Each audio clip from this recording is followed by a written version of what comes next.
Ya, baik. Assalamualaikum warahmatullahi wabarakatuh. Selamat sore dari Yogyakarta, teman-teman ya. Bertemu lagi dengan saya, Bidan Vicky. Hari ini kita akan melanjutkan bedah soal ya untuk uji kompetensi kebidanan. Seperti biasa, 3 soal ya yang akan kita pelajari di sore hari ini. Nah, teman-teman sudah siap?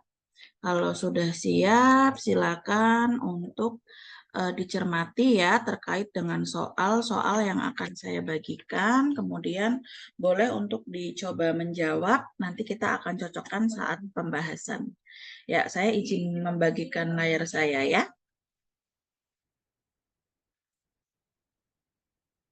Sudah terlihat?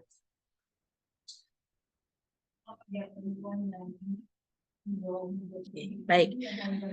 Untuk kali ini soalnya berkaitan dengan profesi ya, etika profesi. Silakan teman-teman cermati dulu soalnya. Saya beri waktu 1 menit deh kayaknya ya. Silakan untuk dituliskan jawabannya. Setelah itu kita akan diskusikan bersama terkait dengan apa sih jawaban yang paling sesuai. Yuk, sekarang pukul 16.36. Silakan.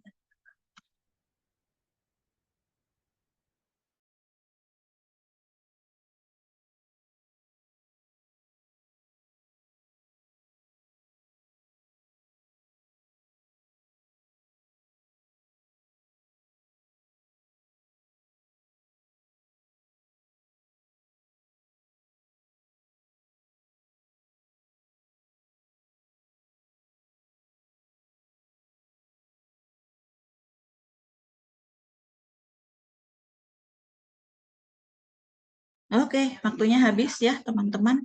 Mari kita cermati bersama ya. Di sini adalah seorang perempuan ya, 29 tahun datang ke puskesmas dengan keluhan ternyata belum memiliki keturunan.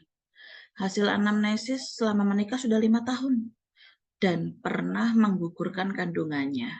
Namun saat kegiatan senam pagi, bidan tersebut menceritakan kepada para ibu-ibu mengenai permasalahan perempuan tersebut. Nah, apakah pelanggaran yang dilakukan oleh bidan tersebut? Nah, di sini pilihannya ada pelanggaran terhadap tugasnya, profesinya, kemudian diri sendiri, klien dan masyarakat, kemudian nusa, bangsa, dan tanah air. Mari kita cermati ya untuk kata kunci dari soal ini. Ya, jadi di sini masalahnya adalah Bu Bidan ini menceritakan kepada para ibu-ibu senam mengenai permasalahan perempuan tersebut, sehingga pelanggaran yang dilakukan adalah pelanggaran bidan terhadap profesinya, gitu ya. Karena kita sudah ini ya, sudah menjadi salah satu tugas kita untuk menjaga kerahasiaan pasien, kecuali apabila dimintai pengadilan ya yang berhubungan dengan kebutuhan tersebut. Oke, baik. Sekarang kita lanjut ke soal selanjutnya. Ya, silakan untuk dibaca terlebih dahulu ya, waktunya 1 menit. Monggo.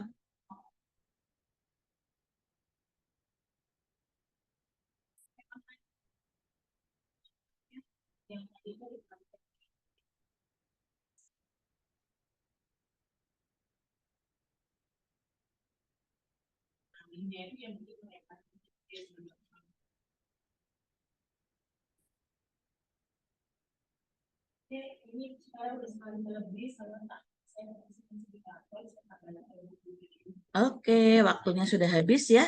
Oke, sekarang silakan kita cermati bersama ya, teman-teman. Seorang perempuan 27 tahun bersama suaminya. Suaminya umurnya 30 tahun. Datang ke puskesmas ingin merencanakan kehamilan. Kita lihat hasil anamnesisnya. Menikahnya sudah 2 tahun. Hubungan seksual aktif. Siklus menstruasi teratur dan tidak menggunakan alat kontrasepsi.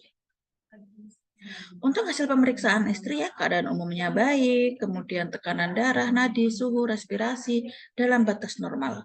IMT-nya juga 20, kemudian OVU-tesnya positif. Nah, sekarang kita lihat untuk hasil pemeriksaan suami. KU-nya baik, kemudian tekanan darah, nadi, suhu, respirasi juga baik, IMT 23 gitu ya. Kemudian pertanyaannya, apa pemeriksaan penunjang yang dapat dilakukan pada kasus tersebut? Oke, sekarang kita lihat ya. Di sini mereka sudah menikah 2 tahun. seksualnya aktif, tidak menggunakan kontrasepsi. Maka artinya sudah terjadi apa nih? Infertilitas apa? Primer atau sekunder? Kemudian kita lihat dari faktor istri gitu ya, ternyata futasnya positif gitu ya. Kemudian dilihat dari hasil pemeriksaan suami, apa nih yang paling tepat untuk dilakukan pemeriksaan penunjang. Jadi ini semua ya A sampai E, jawabannya memang oke gitu ya, dapat dilakukan pada setiap pasangan yang merencanakan kehamilan. Tapi yang paling tepat adalah analisis sperma. Oke, gimana teman-teman, jawabannya sesuai?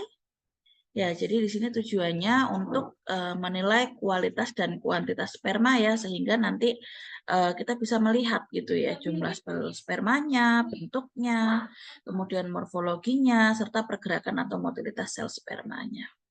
Oke, kita lanjut ke pertanyaan terakhir ya teman-teman. Silakan untuk dilihat, dicermati ya, waktunya 1 menit.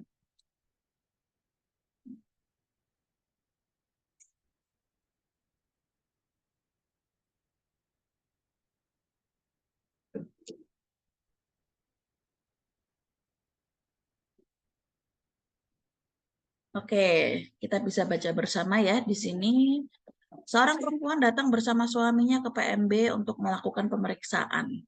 Ibu mengatakan ingin memiliki anak. Hasil anamnesis usia pernikahannya 1 tahun. Ibu belum pernah menggunakan alat kontrasepsi apapun. Lalu untuk frekuensi hubungan seksual 3 kali seminggu dan tidak menunda kehamilan.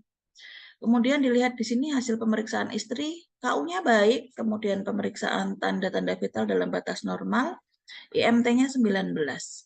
Hasil pemeriksaan suami sama ya, KU-nya baik, tanda-tanda vital dalam batas normal, IMT-nya 21.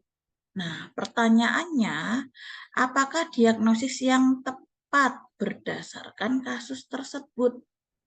Oke, sekarang kita lihat kata kuncinya. Jadi yang terjadi mereka sudah menikah 1 tahun ya. Kemudian belum pernah menggunakan alat kontrasepsi, hubungan seksualnya 3 kali seminggu, tidak menunda kehamilan. Maka diagnosis yang paling tepat apa nih? Apakah infertilitas saja, atau infertilitas primer, atau gangguan kesuburan, gangguan reproduksi, atau kemandulan sekunder? Jadi jawaban yang paling tepat adalah infertilitas primer. Jadi di sini seperti teman-teman ketahui ya, mungkin bisa dilihat juga di Kemenkes RI ya, bahwa suatu pasangan yang belum berhasil untuk mendapatkan kehamilan sekurang-kurangnya dalam 12 bulan berhubungan seksual secara teratur tanpa kontrasepsi. Oke, baik teman-teman, cukup ya untuk bedah 3 soal di sore hari ini. Semoga dapat menambah referensi teman-teman ya terkait dengan persiapan uji kompetensi. Ya, saya akhiri. Assalamualaikum warahmatullahi wabarakatuh. Selamat sore.